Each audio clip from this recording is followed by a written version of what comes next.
Donald Trump এটা মাত্র 7 দিন আগে একটা হুমকি অলরেডি দিয়ে দিয়েছে।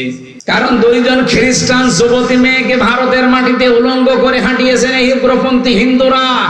ডোনাল্ড ট্রাম্প একজন খ্রিস্টান, সে চাঁতে মাতাল হলো তাহলে ঠিক আছে, তার কিন্তু ইগোতে লিখেছে, সে অলরেডি ঘোষণা দিয়েছে জানুয়ারির 20 তারিখে আমার শপথটা নেওয়ার পরে দেখেন আমার মেয়েকে, আমার বোনকে, আমার মাকে যারা উলঙ্গ করে ঘুরিয়েছে রাস্তায় বিশ্ব রোডে, আমি তাদেরকে ছাড় দেব না। 16 লাখ ভারতীয় আছে, এগুলো সব ফেরত পাঠাবো। আমার মনে হয় দাদার এখন ধুতি খুলে যাবে, ওরা আমাদের চট্টগ্রাম নিয়ে নেবে। ওর নিজের দেশ এখন দেখ কি হয়, এমনি বর্ডারে আলু আর পেঁয়াজ পয়সা যাচ্ছে, এক কথা বলে না কেন? তাম দুনিয়া এখন প্রচার হচ্ছে যে সবচেয়ে বেশি মিথ্যা কথা বলে ভারত। মেন ঠেলা সামলান, আপনার চীনের সাথে আপনার মিল নেই, পাকিস্তানের সাথে সাপে নেওয়ালে সম্পর্ক, আফগান আপনাদেরকে দেখতে পারে না, মায়ানমার দেখতে পারে না, এই যে ভুটান দেখতে পারে না, মালদ্বীপ দেখতে পারে না, শ্রীলঙ্কা দেখতে পারে না। বাংলাদেশের সাথে হালকা মিল ছিল কন্যা যতদিন ছিল, কন্যা নেই আর মিল। কন্যা তো চলে গেছে স্বামী স্ত্রীর সম্পর্ক বলে, কিন্তু ওনার সাথে তো কন্যার বিয়ে জায়েজ নেই, কথা বলে না কেন? উনি একজন মুশরিক না, উনি কি মুসলমান? আর ওনার মুসলমানি দেওয়া আছে, মুসলমানি দেওয়া নেই, ওনার সাথে আমরা মেয়ে বিয়ে দেবো কোন কারণে? আর দাদার এখন যা বয়স, এ বয়সে যদি মুসলমানি দিতে চায়, ওই পাকা সওয়ালের মুসলমানি দেবে কোন হাজাম? যে হাজাম মুসলমানি দিতে যাবে, আগা কেটে দিতে গোড়া কেটে বাদ দিয়ে দেবে। সাতা ওর বিয়ে করার সাত বিটে যাবে, আপনার চট্টগ্রাম নিয়ে নেবে। আমির জামাত ডক্টর শফিকুর রহমান হাফিজাহুল্লাহ ঘোষণা দিয়েছেন না, এদেশের চট্টগ্রাম না, 1 ইঞ্চি না, হাফ ইঞ্চি জমিনের দিকে নিয়ে নেওয়া তো দূরের কথা, যদি কেউ চোখ তুলে তাকায় তার চোখ উপড়িয়ে ফেলা হবে ইনশাআল্লাহ।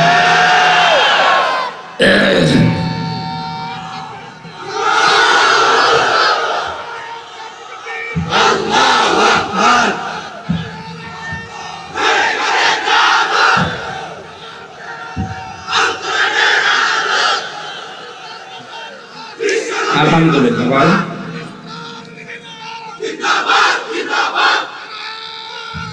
এই কথা বলতে দিন, সময় এমনিতে চলে যাচ্ছে, কথা বলতে দিন। এটা আর আগস্টের 5 তারিখের আগে নেই, এ দেশ পাল্টিয়ে গেছে। এখন চলছে ডিসেম্বরের 30 তারিখ, কালকে রাতের পরে আমাদের শুরু হবে নতুন বছর। কিন্তু আমরা একটা সাবধান বাণী উচ্চারণ করছি। কুষ্টিয়াতে আজকে মাইকিং হয়েছে যে খ্রিস্টানদের দেওয়া, হিন্দুদের দেওয়া এই 31st নাইট উদযাপন করা মুসলমানের দেশে চলবে না। কুষ্টিয়াতে এমনি একটা সাংস্কৃতিক রাজধানী, সেটা সেখানে যদি ঘোষণা আসতে পারে এই নোয়াখালী, কুমিল্লা, ফেনী, চাঁদপুর, লক্ষ্মীপুর, এটা তো মুসলমানের আঁকড়া, আলেমদের জেলা এগুলো, আমরা সারা দেশে তাই জানি যেটা আলেমদের শহর, এই কথা বলো না কেন? আপনারাও নিষিদ্ধ করে দেবেন এই জেলায় যেন এই খ্রিস্টানদের কালচার পালন না হয়। অনেক যুবক কিন্তু এটা পালন করার জন্য টাকা পয়সা অনেকে গুছিয়েছে, যে ফুল দেবে প্রেমিকাকে। কিসের প্রেমিকা? বিয়ের আগে প্রেম করা জায়েজ আছে, খালি ফুল দেওয়া জায়েজ আছে। 31st নাইট এটা হিন্দুদের, খ্রিস্টানদের কালচার। আজকে তওবা করেন না, যা করেছিলাম আর সামনে কোনোদিন করব না। এই 4-5 জেলা তো আমার ধারণায় আসে না। আমরা এখান থেকে ইসলাম নিয়ে আমরা পালন করি, সারা বাংলাদেশের 64 জেলা জানে, কুমিল্লা, নোয়াখালী, ফেনী, চাঁদপুর আর লক্ষ্মীপুর, এই 4-5টা জেলা আলেমদের শহর, এখানে ইসলামের চর্চা বেশি হয়। ইসলাম কোন ইসলাম? এটা 31st নাইট পালন করা। ওদিন যদি পালন করতেই হয় রাত 12টার পরে তাহাজ্জুদে দাঁড়াবেন, অন্তত 4 রাকাত, 8 রাকাত, 12 রাকাত তাহাজ্জুদ পড়ে কঠিন একটা সেজদায় পড়ে থাকবেন আধা ঘন্টা 1 ঘন্টা। বলবেন আল্লাহ বিগত জীবনে যাই করেছি অন্তত সামনের বছরটা আমি তোমার পথে চলতে চাই। এইটা 31st নাইট এইভাবে পালন করা যাবে না। ঠিক আছে, আলহামদুলিল্লাহ। আমি নবীর উম্মত হওয়ার জন্য আমি সহ যারা আসলাম, আমাদের যোগ্যতা যেন ওই পর্যায়ে যায়, নবী যেন আমাদের দিকে দেখেই বুঝতে পারে না এটা আমার উম্মত ছিল। আল্লাহ আমাদেরকে কবুল করুন, আমিন। আমরা আজকে তেলাওয়াতকৃত আয়াত সূরা মায়েদার 8 এবং 9, এই দুইটা আয়াতের সাবজেক্ট হচ্ছে ন্যায় বিচার। কি বিচার? ন্যায় বিচার। আমরা কোরআনে কারীম থেকে তাফসীর আকারে কথা শুনতে চাচ্ছি। সূরা মায়েদা 120টা আয়াত আছে, 16টা রুকু আছে। আমরা পড়েছি মাত্র 2টা আয়াত, এক আয়াতের তাফসীর করব 8 নাম্বার আয়াতে। আমার বিষয় কি বললাম? বলেন। কিয়ামতের ওই কঠিন ময়দানে কোন নামাজীকে, কোন রোজাদারকে, কোন দানশীলকে, কোন পর্দাওয়ালা মহিলাকে আল্লাহ আরশের ছায়ায় স্থান দেবে, বলেন না? বলেছে ওই মানুষকে আমি স্থান দেব যে দুনিয়ায় ন্যায় বিচার কায়েম করতে পারে। এটা শুধু রাষ্ট্রের বিষয় না, ব্যক্তিগত জীবন থেকে শুরু করে আমরা একেবারে আন্তর্জাতিক জীবন পর্যন্ত পুরা কোরআন দিয়ে মিলাতে চাই। এই চলে যাচ্ছেন মানে? আমার এখানে বসিয়ে রেখে চলে যাচ্ছেন কেন? আর প্রসাব পায়খানা আর বিড়ি খাওয়ার নেশা লাগলে যাবেন না? অনেকে আবার নেশা আছে। আপনাদের চট্টগ্রাম বিভাগ না এটা? এই বিভাগের জন্য তোমার বিড়ির মাসলা আলাদা। এই এলাকার ইমামও বিড়ি খায়, যদিও এখানকার নাই, চট্টগ্রামে আমি পেয়েছি। আলী শহরে আমি নিজে দেখেছি ইমাম সাহেব বিড়ি খাচ্ছি। এই ভাই বছর অসুবিধা নেই, মা করুন। সিলেটে আরো বেশি খায়। এটা আমাদের খুলনা বিভাগে বাড়ি, আমার খুলনা বরিশাল, এই দুই বিভাগের মানুষ বিড়ি না, ইমাম সাহেব, মুয়াজ্জিন সাহেব, খাদেম, রাস্তা মসজিদ ঝাড়ু দেয়, সেও যদি বিড়িখোর হয় তারও রাখবে না। আপনাদের যেহেতু এলাকায় এগুলো নেশা আছে, এলাকায় বিড়ি তো তৈরি হয় না, এগুলো হয় সব কুষ্টিয়া, যশোর, কুষ্টিয়া, কুড়িগ্রাম, এই সমস্ত জেলায় তৈরি হয়। ওগুলো সব সাপ্লাই দিয়ে আসে। কি দিয়ে বানায় দেখেছেন? তামাক। সব চাইতে বেশি চাষ হয় কুষ্টিয়া, চুয়াডাঙ্গায়। এগুলো সব ফেলে রাখে রোদে, কুকুরে, শ্রীগালে, বিড়ালে প্রসাব করে, পায়খানা করে, রোদে ঝাড়া দিয়ে প্যাকেট করে পাঠিয়ে দেয়। যতই ঝাড়া দিক মাল মশলা কিন্তু লেগে থাকে। এক কথা বলছে না কেন? ওইটা ই করে আপনারা খান, শোক টান যতই দিন, ভেতরের অবস্থা তো ভালো না। বিড়ি খাওয়াটা ছেড়ে দিন ভাই, যদি পারেন ছেড়ে দিন। 22,000 কোটি টাকা, 22,000 কোটি টাকা লস হয়ে যাচ্ছে শুধু আগুনে পুড়ে পুড়ে। আরো 5টা ক্ষতি হয় বিড়ি খেলে। আমি তো বিড়ি খাওয়ার ওয়াজ করছি না, এটা নিষেধ করার জন্য।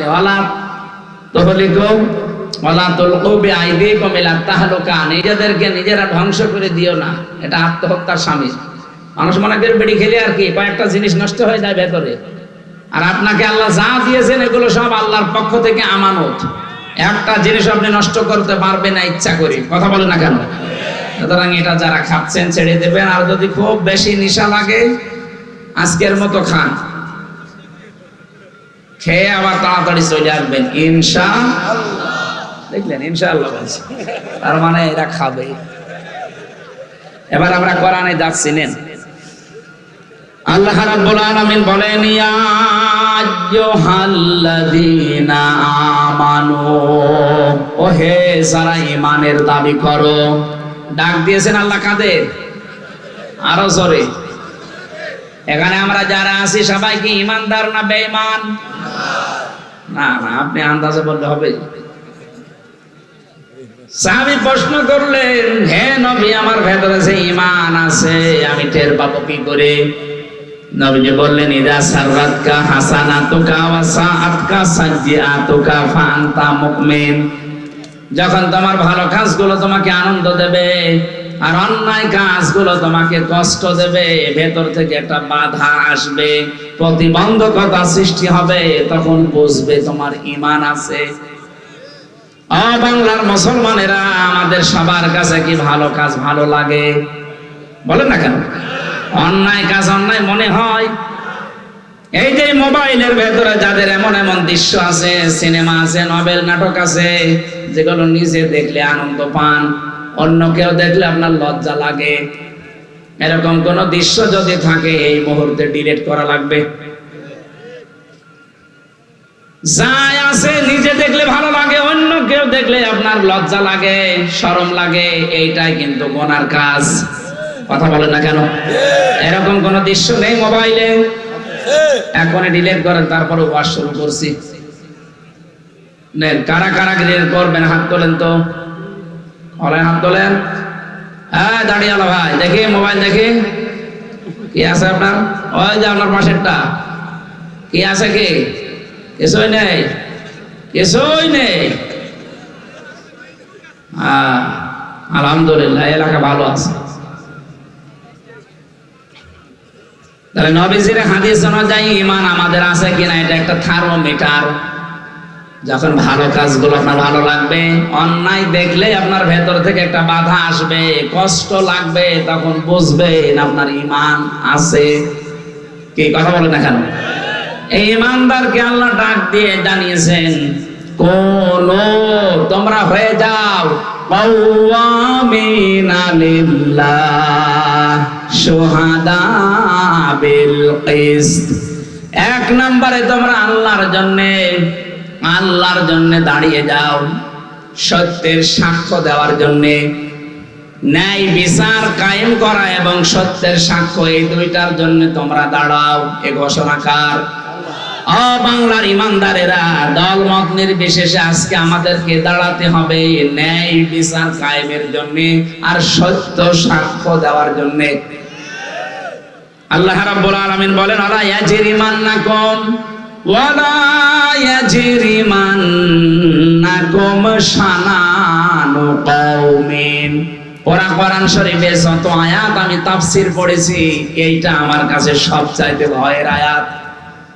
আপনি হয়তো এখনো বোঝেননি আল্লাহর বক্তব্যটা, ওয়ালা ইয়াজরিমান্নাকুম শানানু কওমিন। কোন ব্যক্তি, কোন দল, কোন গোষ্ঠী, কোন জাতি, তাদের উপরে রাগান্বিত হয়ে তাদের উপরে যেন অবিচার করবা না। হিংসার বশবর্তী হয়ে কোন ব্যক্তি, কোন পরিবার, কোন সমাজ, কোন দল, কোন জাতি, কোন গোষ্ঠী, এদের উপরে হিংসার বশবর্তী হয়ে রাগ করে কোন অবিচার চাপিয়ে দিবা না। এ ঘোষণাকার। অথচ আমি, আমার মনে হয় এই 54 বছরে এইটাই দেখতে পাচ্ছি। একটা লোকের উপরে রাগ আছে, রাগ তুলতে গিয়ে ন্যায় বিচার না অবিচারের একেবারে সর্বশেষ জায়গায় পৌঁছিয়ে যাচ্ছে। এই আয়াতটা কিয়ামতে অনেকের বিরুদ্ধে দাঁড়াবে আমার মনে হয়। বিশেষ করে যে মহিলা নিজের রাগকে কন্ট্রোল করতে না পেরে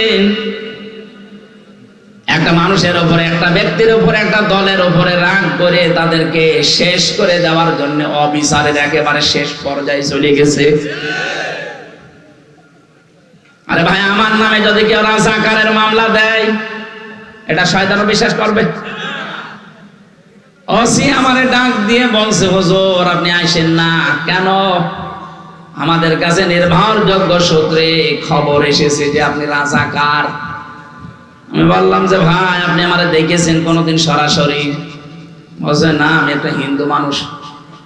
তাতে একটা হিন্দু মানুষ আমাকে তো দেখেননি সরাসরি, কোন কারণে এটা বলেন? এসেছিল কয়েকজন জব্বার পাগড়ি মাথায় দিয়ে, তারা এসে বলল আপনি নাকি কুষ্টিয়ার চিহ্নিত রাজাকার। বললাম আমার বয়স এখন 33 বছর, আমার 92 সালে জন্ম।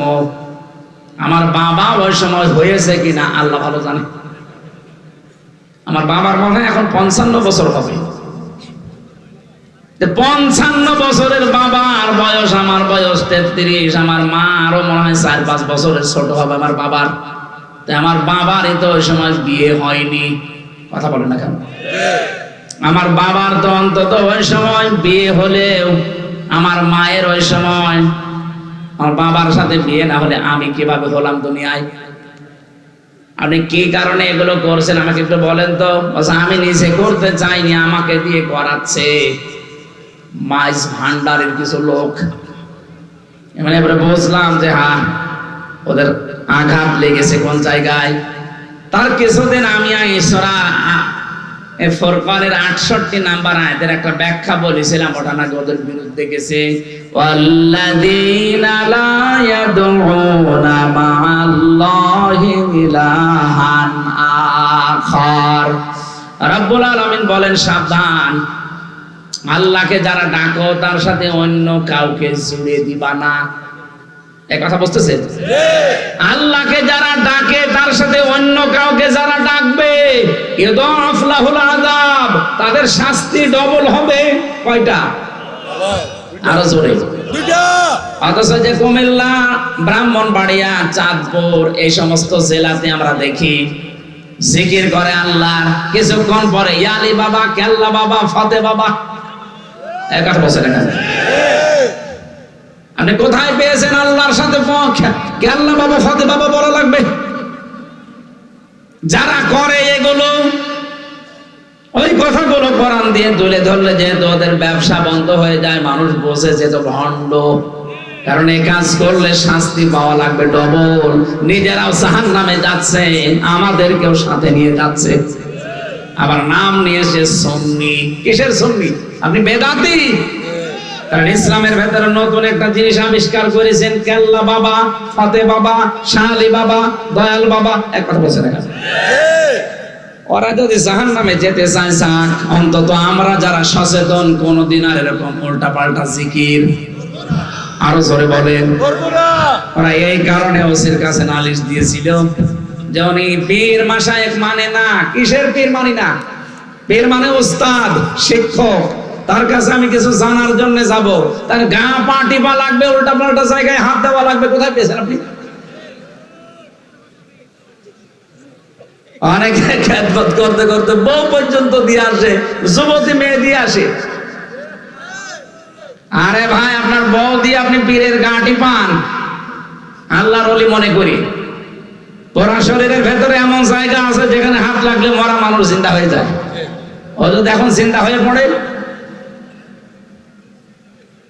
বাংলাদেশে 48,000-এর উপরে দরবার, অধিকাংশ দরবারে ইসলাম নেই, সবগুলো বানানো ইসলাম চলছে। আর আমার কুষ্টিয়াতে তো একটা আছে আল্লাহর ওলি লালন শাহ। বিভিন্ন মানুষ এই সমস্ত এলাকা থেকে বাস ট্রাক ধরে ভরে যাচ্ছে।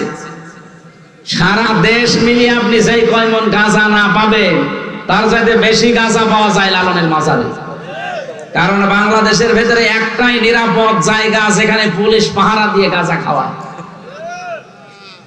আর আপনারা আন্দাজে ওখানে যান, তওবা করবেন। আওয়াজ যারা শুনতে পাচ্ছেন যে জীবনে অন্তত ওখানে যাবেন না।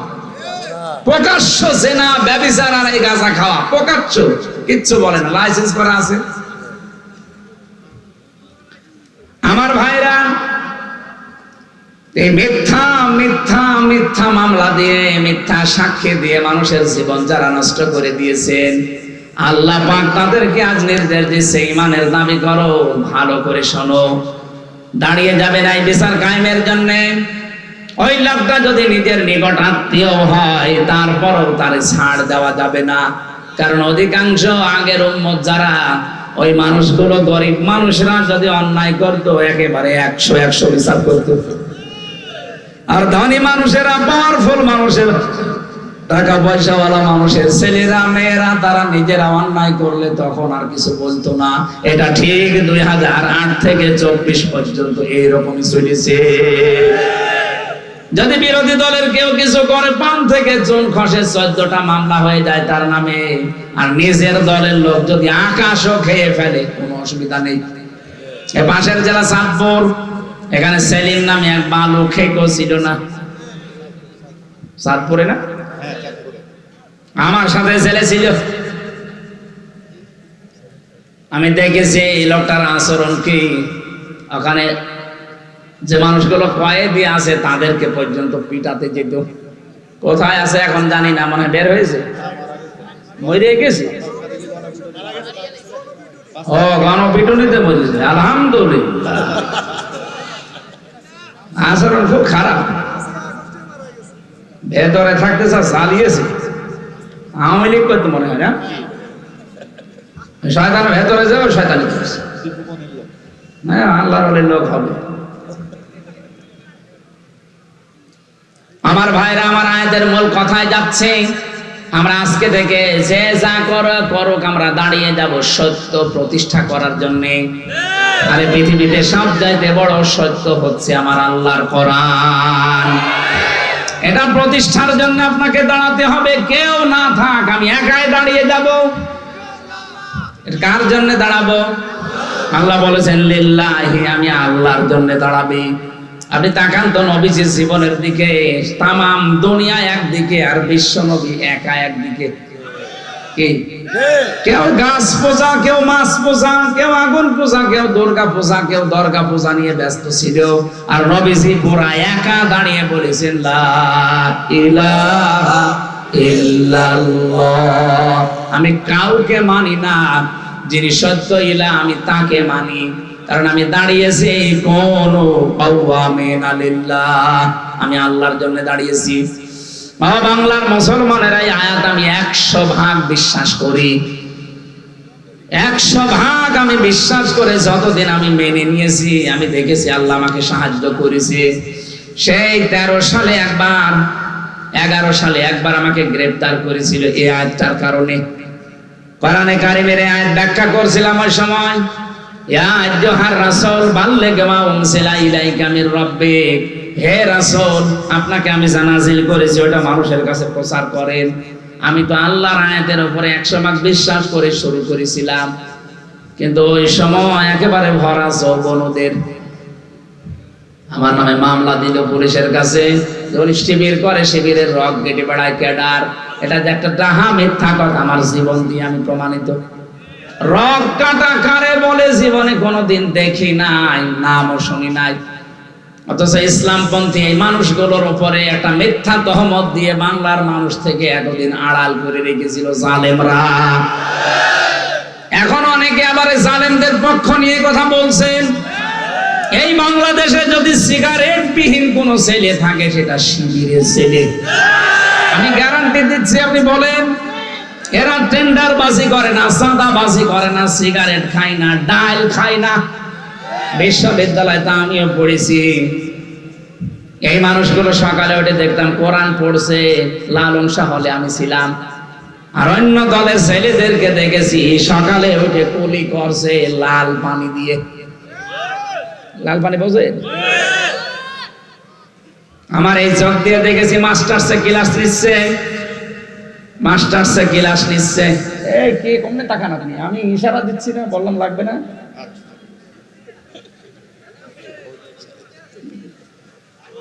মাস্টার্সে ক্লাস করছিলাম, হঠাৎ শুনতে পেলাম হইচই। কি হয়েছে? পরে শুনলাম যে এক শিক্ষককে জুতা দিয়ে পিটিয়েছে মাস্টার্সের এক ছেলে। স্যার বলছে যে বাবা আমারে ছেড়ে দিয়ে আমি জীবনে আর ক্লাসে আসবো না। বলছে না, বাংলায় উচ্চারণ করলাম না। বলছে শালা করি আমি মেরেই ফেলবো। পড়ে কিসে? মাস্টার্স। আমি এই চোখে এইটাও দেখেছি, শিক্ষক অজু করছে, ছাত্র পায়ে পানি ঢেলে দিচ্ছে। ছাত্র পায়ে পানি ঢেলে পরিষ্কার হয় না, নিজের হাত দিয়ে পরিষ্কার করে দিয়েছে, অথচ বয়স 7 বছর। ওইটার বয়স 26 বছর আর এটার বয়স 7 বছর। ছাত্র তো দুইটাই। একে বলে 3 দিন মাদ্রাসার মক্তবে গেছে, এখনো আলিফ বা তাও পড়া শেষ করতে পারেনি। তার আচরণ দেখেছেন। আর ওটা মাস্টার শেষ করে কালকে ডিসি হবে, এসপি হবে, টিএনও হবে, ওসি হবে, সে শিক্ষককে গালি দিয়ে পিটাচ্ছে। একটাই কারণ, এর ভেতরে কোরআন আছে আর ওর ভেতরে কোরআনের আলো নেই। এটা মানুষ হচ্ছে আর ওটা জানোয়ার অলরেডি হয়ে গেছে। রক কাটার নাম আজ মুসলমানদের, ইসলামপন্থীদের ভেতরে লাগিয়ে দিয়েছে জালেমরা। এই কারণে মানুষ যেন এদের কাছে না আসে। একটা মানুষের রক কেটে দেওয়া, এর মতো মানবতা বিরোধী অপরাধ আছে এদের ভেতরে। আমার ভিডিও আছে, আজকে আসার সময়ও দেখছিলাম। 5 আগস্টের এই দিনে একটা ছেলে হেঁটে যাচ্ছে আর একজন তরবারি নিয়ে এক কোপে তার হাতের উপরে। দেখেন নিয়ে ভিডিওটা? আপনি বলেন তো এটা মানুষ বলা যায়? জীবিত মানুষকে আপনি কোপ দিচ্ছেন। বিশ্বজিৎ হত্যার যে মামলার আসামি প্রধান আমার সাথে জেলখানায় ছিল, আমাদের মাঝে মাঝে এসে কান্নাকাটি করতো যে জীবনে ভুল করে ফেলেছি, কি করলাম। একটা হিন্দু ও বারবার আমাকে বলছিল যে ভাই কিসের জামাত, কিসের শিবির, আমি তো মুসলমানই না। আপনার যদি বিশ্বাস না হয় আমার কাপড় খুলে দেখেন। তারপরও আমরা তাকে ছাড়ি নাই, কোপ দিয়ে শেষ করে দিয়েছি। অথচ আজ আমি কি করলাম? 30 বছর আমার জেল। কত? 30টা বছর আমার জেল খাটা লাগবে, আমার মা বাবা আমার আর খোঁজ নেয় না, আমার দলীয় লোক কোনো পরিচয় আর নেই আমাদের সাথে, জেলখানায় একটা টাকাও কেউ পাঠায় না, মানবেতর জীবন যাপন এখন উল্টা পাল্টা করে চলা লাগে। কার ইশারায় কি করছেন আপনি? একবার চার দেওয়ালের মাঝে যান, কোন মহারথী আপনাকে বাঁচাবে না। এজন্য নিজের চরকায় নিজে তেল দেন, নিজে ভালো হয়ে যান। উল্টা পাল্টা কাজ করে যদি সত্যিই ধরা পড়েন, মনে করছেন আমার অমুক বাবা আছে, বাঁচাবে, কিসের বাবা? গোয়েন্দা রিপোর্ট কিন্তু খুব খারাপ আসতেছে সামনে। আমি আজকেও একেবারে সর্বোচ্চ পর্যায়ে একজনের সাথে কথা বলেছি, মনে বলছে আমরা খুব পর্যবেক্ষণে রেখেছি একেবারে সারা দেশটা, দেখতে চাচ্ছি কে কেমন কাজ করে। আপনারা যা করছেন সতর্ক করলাম, এরপরও যদি আপনি না থামেন আপনার অবস্থাও জালেমদের মতোই হবে। সত্যের সাক্ষ্য দেওয়ার জন্য যারা দাঁড়িয়ে যায়, পৃথিবীর ইতিহাস বলছে এই মানুষগুলোর শত্রু বেড়ে যায়। আরে ভাই, আমিও যদি কোরআনে কারিমের দাওয়াত ওই সেই 13 সাল থেকে 11 সাল থেকে শুরু করতাম, বাবা কাঁদো কাঁদো, আমিও কাঁদতাম, আপনারাও কাঁদতেন, কেঁদে কেটে শেষ হয়ে যেতাম না, কিছুই হতো না। আমি কোরআন যেই দিন বুঝেছি সেদিন দেখেছি আল্লাহু ইয়াসিমুকা মিনান নাস। কেন যদি কোরআনে কারিম সঠিকভাবে প্রচার করেন, বিপদ আপদ যদি আসে আমি আল্লাহ আপনাকে বাঁচাবো। ইয়াসিমু এটা মোসারে বর্তমান ভবিষ্যৎ, প্রেজেন্ট ফিউচার, শুধু আপনাকে না, কিয়ামত পর্যন্ত, কিয়ামত পর্যন্ত এই আয়াতটা কোরআনে থাকবে। যেহেতু ভবিষ্যৎ আছে এর ভেতরে, কিয়ামত পর্যন্ত আপনার মতো বিশ্বাস নিয়ে যারা কোরআন প্রচার করবে, আল্লাহর জন্য যারা সত্যের সাক্ষ্য দেওয়ার জন্য দাঁড়িয়ে যাবে, আমি আল্লাহ নিজে তাদেরকে বাঁচাবো। আল্লাহ আমারে প্রথম ওই 11 সালে বাঁচিয়েছেন, নাই তো ওই সময় যে গাড়া কলে ফেলে দিয়েছিল সালেমরা, আমার তো বের হওয়ারই কথা না। অথচ সেই লোকটা ছেলে দিয়েছে, আমি একেবারে এই যে কোরআন সামনে নিয়ে বলছি, তার 2টা মেয়ে তার 3 দিনের ভেতরে পালিয়ে চলে গেছে। সে এখন নিজেও পাগলের মতো। পরবর্তীতে বড় বাজারের ওই এলাকায় যেদিন গিয়েছিলাম জেল থেকে বের হয়ে, দেখে এসে বলছে যে হুজুর এই যে সেই লোকটা যে আপনার নামে মিথ্যা মামলা দিয়ে এরকম সাজা লাগিয়েছিল, যেহেতু ক্ষমতায় আছে, দেখেন ওর অবস্থা, ওর 2টা মেয়ে পালিয়ে চলে গেছে, ওর আর মুখ নেই, ও এখন নিজেই পাগলের মতো, ওর বোর মাথাও খারাপ হয়ে গেছে ওই মেয়েদের শোকে। তাও 2টা মেয়ে চলে গেছে ভালো জায়গায় না, 2টাই গেছে নেশাখোরের সাথে।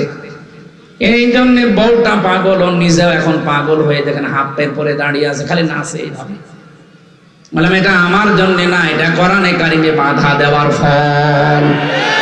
আপনি আজকে দেখেছেন ভিডিওতে কোন দেশে যেন ফ্রান্সে না কোথায় কোরআনের কারিমের উপরে লাথি মারছে, কোরআনের পৃষ্ঠাগুলো ছিঁড়ে ছিঁড়ে পায়খানা সে হাতে মুছতেছে। এই জন্য আল্লাহ সরাসরি সামনাসামনি তারে ধরেছে, মুখটা করে দিয়েছে সাপের মতো, আর পা ফুলে সেরকম বালিশের মতো হয়েছে। দুনিয়াতে যারা সত্যের সাক্ষ্য দেওয়ার জন্য দাঁড়ায় তাদের বাঁচাবে কে? তাদের বিরুদ্ধে কেউ দাঁড়ালে তাদের ধ্বংস করবে কে? এজন্য কোন ব্যক্তি, কোন গোষ্ঠী, কোন দলের উপরে রাগ করতে গিয়ে আপনি যেন অবিচার করে না ফেলেন। এই জন্য তো বারবার আমরা সাবধান হচ্ছি, যে যতটুকু অপরাধ করেছে তারা শাস্তি দেন, তার শাস্তি যেন অন্য কেউ না পায়। এ হইতে ন্যায় বিচার কায়েম করো। হুয়া আকরাবুল তাকওয়া, এইটাই হচ্ছে দুনিয়ায় তাকওয়ার নিকটবর্তী জায়গা। আমরা মনে করি তাকওয়া মানে বিশাল জব্বা গায়ে দিয়ে, পাগড়ি মাথায় দিয়ে, হাতে তসবিহ নিয়ে শুধু সুবহানাল্লাহ পড়া। কে বলে আপনাকে? তাকওয়া শব্দের শাব্দিক অর্থ হচ্ছে আপনাকে ওই কাজের জ্ঞান এবং যোগ্যতা অর্জন করে সুচারুরূপে আঞ্জাম দেওয়া লাগবে। তাকওয়ার ব্যাখ্যা প্রায় 19টা আছে। 1 নাম্বার ব্যাখ্যা আল্লাহর নিষিদ্ধ কাজগুলো ঘৃণা ভরে ছেড়ে দেওয়া। তাকওয়ার 2 নাম্বার ব্যাখ্যা আপনি যেখানে যেই কাজে লাগবেন ওই কাজের শিক্ষা এবং প্রশিক্ষণ নিয়ে ওই কাজটা সুচারুরূপে আঞ্জাম দেওয়ার নাম তাকওয়া। আমি খোলাখুলি বলছি, এই দেশে যারা ইসলাম কায়েম করতে চায় তারা কিন্তু এই তাকওয়া অর্জন করার জন্য 100 ভাগ কাজ করছে। আপনি যে কোনো বিভাগে দেখেন, চিকিৎসা বিভাগ, আদালতে, আইনে, প্রশাসনে যেখানেই দেখবেন শুধু লোক তৈরি করা না, লোককে তৈরি করে শিক্ষা দিয়ে প্রশিক্ষণ দিয়ে ওই জায়গা যেন দুর্নীতি মুক্ত করা যায়, এভাবে 100 ভাগ কাজ চালিয়ে যাচ্ছে। এটার আরবি নাম তাকওয়া। ন্যায় বিচার যদি কায়েমে না হয় এদেশে তাকওয়া বলে কিছু থাকবে না। কারণ ইউদিলু, ন্যায় বিচার কায়েম করো, হুয়া আকরাবু লিত্তাকওয়া, আকরাবু ইসমে তাফসীর, এইটাই নিকটবর্তী পন্থা তাকওয়ার। আত্তাকুল্লাহ, আল্লাহকে ভয় করো। কেন আল্লাহ আবার পরে আত্তাকুল্লাহ দিলেন? হে বাংলার মুসলমানেরা, এই তাকওয়া শব্দের ব্যাখ্যা যদি বাস্তবে আপনি নিয়ে আসতে না পারেন, আপনার পরবর্তী প্রজন্ম যারা আসবে তারা সত্যি সত্যি বেঈমান হয়ে যাবে। এই আয়াতের ব্যাখ্যায় আমি অনেকগুলো ঘটনা পড়েছি। এই যে আব্দুল কাদের জেলানী রহমতুল্লাহ আলাইহি, বলা হয় যে হুজুর দোয়া করেন যেন ছেলে মেয়ে তাদের মতো হয়। এমনি হবে? আব্দুল কাদের জেলানীর মায়ের পেটের দিকে তাকান। তার মা এই যে পেটে তাকে ধারণ করেছিলেন, উনি এসে একজন বলছে, মা তুমি সত্যি করে বলো তো, আমাকে পেটে রাখা অবস্থায় কোনো হারাম কাজ করেছো? বলে কেন? যা পড়ি আমার পড়া মনে থাকে না, আমার মনে হয় আমাকে পেটে রেখে কোনো হারাম কাজে তুমি লিপ্ত ছিলে। মা বলছে, বাবা আমার কোনোরকম কথা মনে নেই, তবে একটা কথা আমার মনে পড়ে। আমার পেটে যখন তোর বয়স 9 মাস, তোকে নিয়ে গিয়েছিলাম তোর নানির বাড়িতে বেড়াতে। ওঠানের উপরে আচার দেওয়া ছিল, শোকাতে রোদে ওটা তুলে খেয়েছিলাম। অত জানলাম যে ওটা পাশের বাড়ির একজন রোদে শোকাতে দিয়েছে। ও বাবা আব্দুল কাদের, মানুষের জিনিস পেটে রাখা অবস্থায় না বলে খেয়েছিলাম, এই কারণেই মনে হয় তোর মেধার উপরে এর প্রভাব পড়েছে, এই জন্য পড়া মনে থাকে না। ও বাংলার মেয়েরা, তাকওয়া কারে বলে আপনি একটু খেয়াল করেন তো। মানুষের জিনিস না বলে খাওয়ার কারণে যদি ওই প্রভাব সন্তানের মেধার উপরে পড়ে, এই কারণে যদি ছেলে মেয়ের লেখাপড়া মনে না থাকে, আমাদেরকে যারা পেটে নেন কি করেন আপনি? কত কিছু না বলে খেয়ে হজম করে ফেলেন। আপনার পেটে এমনি আসবে আব্দুল কাদের জেলানী। এই জন্য মেয়েরা যারা এসেছেন বিভিন্ন জায়গায় বসে আছেন, আপনাদের পেট ঠিক করবেন। আর আমরা তাকওয়া অবলম্বন আজকে থেকে করব এইভাবে, যেখানে যেই কাজ করব সে কাজটা যত ছোট হোক আর বড় হোক, ওই কাজের শিক্ষা এবং প্রশিক্ষণ নিয়ে ওই কাজটা সুচারুরূপে আঞ্জাম দেওয়ার চেষ্টা চালাবো। আল্লাহ আমাদেরকে তৌফিক দেন আয়াতটা মেনে চলার। ইন্নাল্লাহা খাবীরুম বিমা তা'মালুন, অবশ্যই আমি আল্লাহ খবর রাখি তোমরা যা করো।